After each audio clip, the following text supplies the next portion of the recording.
में डोले नशे में कटेगी सारी रात।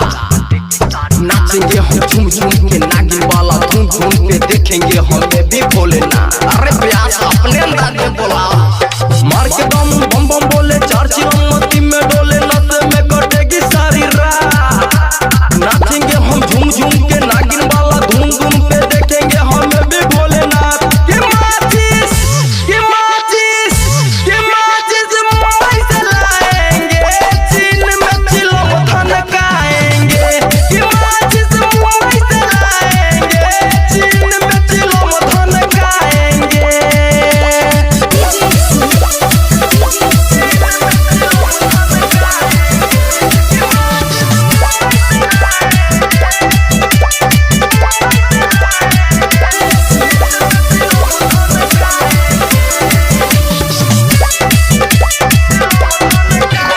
दुनिया ने जानी है हम महाकाल के दीवाने हैं।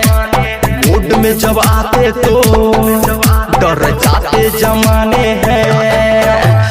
दुनिया ने जानी है बाबा के दीवाने हैं। मूड में जब आते तो डरते जमाने हैं।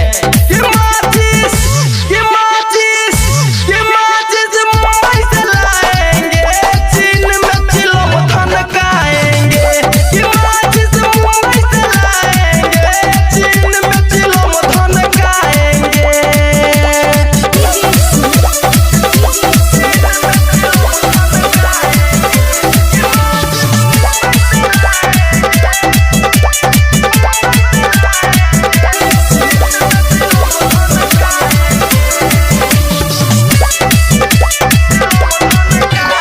सूरज का कहना है तांडव में रहना है।